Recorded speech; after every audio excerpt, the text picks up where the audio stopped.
Good morning, girls. It is Friday, October 24th. We are 7 days from Halloween, 11 days until Election Day, and 12 days until Hank and John Green come to Louisville, Kentucky. And I'm so excited for this, I can't even begin to explain. Basically because I'm not used to awesome things happening here. I'm used to having to travel to take part in awesome things. So, oh my god. Yeah. While we're on the subject, I would like to show you something, actually. It's this. This is a flyer that the library printed up to advertise the event. And I got a stack of them about this big because my mom actually works at the library, and my friend and I went to hang them up all over my high school today. So it was amazing because now there are Hank and John Green flyers all over my school. For one thing, it's awesome for us to go to school and to see them, and it just makes us so much happier than we would have been. And for another thing, we might attract some new Nerdfighters to the event, so I'm really glad. And I think I stole one of these flyers from my room because it's just, look at it, it's gorgeous. It has their cartoon faces and everything. Oh my goodness. Okay, let's talk about the news. The news item I would like to discuss today is of the Harry Potter Alliance variety. You might have seen this news post on the website already, but I just saw it today. So there's a boy named Thomas Fleming. He's 8 years old, and he is a Harry Potter Alliance donor. This past summer, he raised about $300 for the HPA. Half of that he gave to the organization in general, and half of that he gave to the Stand Civilian Protection Act, which the HPA has been advocating for a while. So that was amazing, an 8-year-old boy donating that much money to the HPA. Well, he was recently featured in a Washington Post article because he gave a speech at his elementary school about global warming and nuclear war. And it was an adorable and inspiring speech, which I will link to up there if you'd like to watch it. And anyway, so he gave the speech, and the Washington Post wrote an article about it. Well, then ABC News calls up this kid and was like, "We want you to be on Good Morning America." So 8-year-old Thomas Fleming is probably going to be on Good Morning America. Now, this is awesome for two reasons. One reason is that obviously he deserves recognition, and the second reason is that the Harry Potter Alliance is probably going to get some recognition too, because that they're going to interview the kid, be like, "Oh, Thomas, what have you done for people?" And he's going to tell them, well, I gave a speech at my school about nuclear war, and I also donated $300 to the Harry Potter Alliance.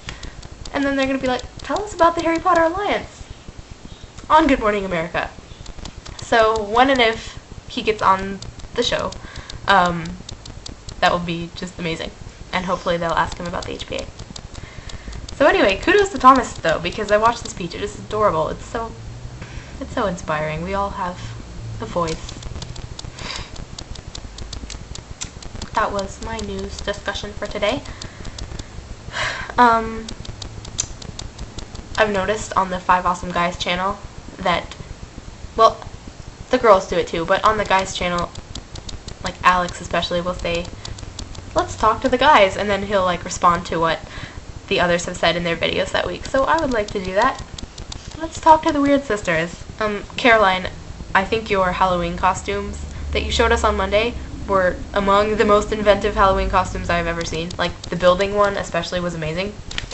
Also, the idea you had about dressing up as Russia and going trick-or-treating with Sarah Palin is hilarious and really genius, and I really am tempted to steal that idea and do it, but I think that would go over badly in my neighborhood, but that's genius! I love it. Let's not even get into that though.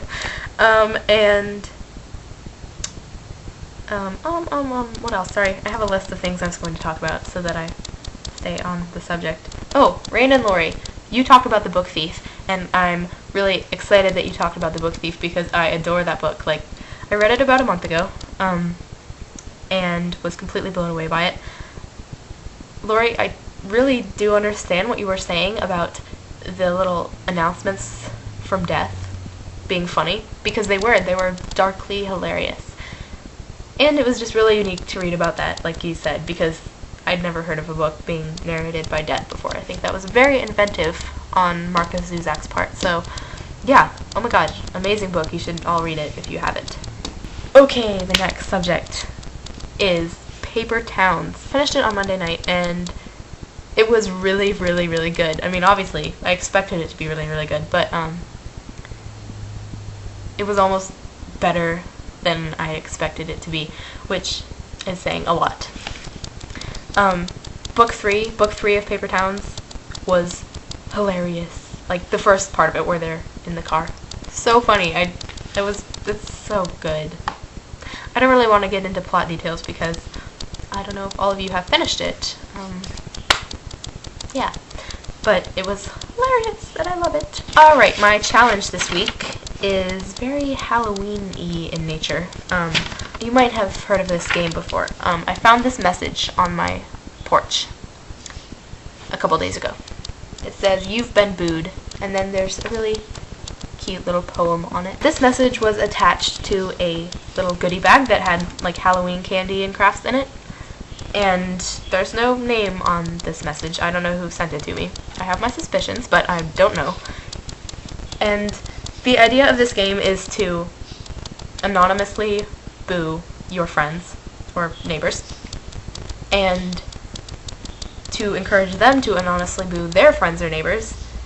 And the idea is to do it twice, like you boo 2 people, and then the 2 people you boo will boo 2 other people, so that just the Halloween cheer grows exponentially. And also, you're technically supposed to put the message that your booer sent you on your door so that others know that you've been booed already and not to do it to you again.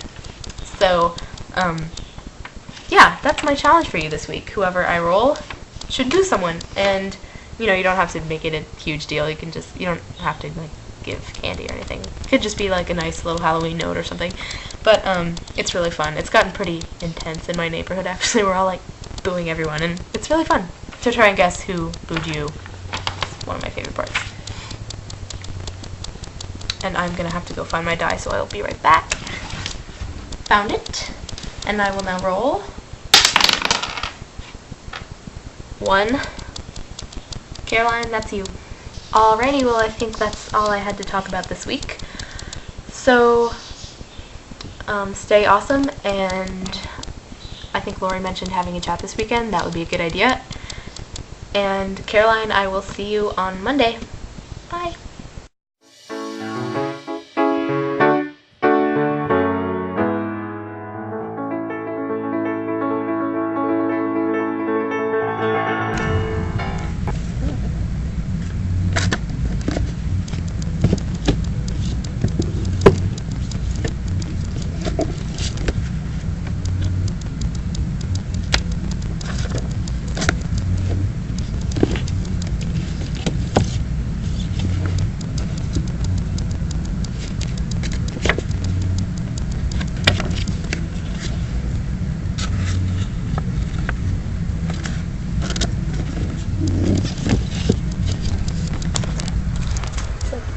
The very bottom shelf in the world.